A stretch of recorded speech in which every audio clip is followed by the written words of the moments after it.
Hello बच्चों, let's see the question. A biconvex lens of refractive index 1.5 has focal length of 20 centimeter in air. Its focal length when immersed in a liquid of refractive index 1.6 will be. Here we have here four options. Now to answer this question, first we will discuss here the key concept, and here the key concept will be given as lens maker formula. तो हमारे पास यहाँ पे जो focal length होती है lens की, it is given as mu of the given lens divided by mu of the medium minus 1 into 1 upon R1 minus 1 upon R2. R1 R2 यहाँ पे रेडियस ऑफ कर्वेचर को इंडिकेट करते हैं. Mu refractive index of the lens and mu m यहाँ पे जो surrounding का refractive index होता है लेंस के उसे इंडिकेट करता है. क्वेश्चन में हमारे पास दो कंडीशन दे रखी है. फर्स्ट केस में हमने यहाँ पे जो मीडियम है वो एयर यूज किया, तो उस केस में जो फोकल लेंथ होगी वो एफ के बराबर होगी. This will be given as refractive index of lens divided by refractive index of air minus 1, and this will be multiplied with 1 upon R1 minus 1 upon R2. This will be equation number first.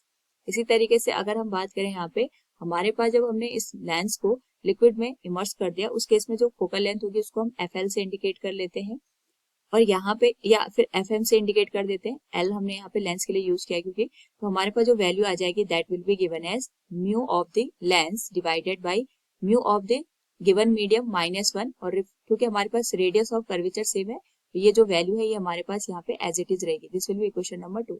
Solve करें अगर हम इस whole value को, this will be given as focal length of the given lens in the given medium divided by focal length of the given lens in air. और यहाँ पे जो air का रिफ्रैक्टिव इंडेक्स आएगा वो तो हमारे पास 1 के बराबर आ जाएगा. अगर हम इसका रेशियो यहाँ पे सॉल्व करें तो ये बन जाएगा हमारे पास refractive index of medium multiplied with refractive index of lens minus 1 divided by refractive index of lens minus refractive index of medium. हमने यहाँ पे जो ये वैल्यू है ये दोनों का रेशियो लेके यहाँ पे सॉल्व किया. तो क्वेश्चन के अकॉर्डिंग हमारे पास यहाँ पे जो एयर में फोकल लेंथ दे रखी है 20 सेंटीमीटर के बराबर दे रखी है.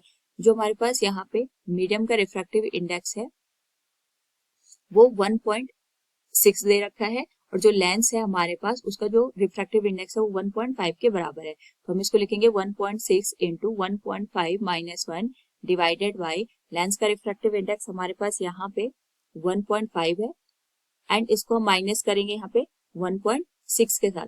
ये नेगेटिव साइन हमारे पास यहाँ पे हमें ऑब्टेन होगा. नेगेटिव साइन हमें ये बता रहा है कि जो भी यहाँ पे लेंस हम यूज कर रहे हैं इसने अपना नेचर को यहाँ पे इन्वर्ट कर दिया, यानी कॉनकेव है तो कॉन्वेक्स की तरफ बिहेव करेगा, और कॉन्वेक्स है तो ये कॉनकेव की तरफ बिहेव करेगा. This will be given as FM divided by 20 equals 1.6 into 0.5 divided by minus 0.1.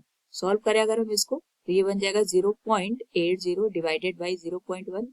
Decimal से डेसिमल कन्वर्ट हो जाए, यहाँ पे हमारे पास रिमूव हो जाएगा. तो हमारे पास जो वैल्यू बनेगी that will be given as, ये बन जाएगा 8 into 20 that is equal to 160 centimetre. लेकिन हम यहाँ पे नेगेटिव साइन का भी यूज करेंगे. So from the given question we can say here focal length in the given liquid, or we can say here in the given medium will be minus 160 centimeter. Option A will be the right answer. Hopefully you understood it. Thank you and best of luck.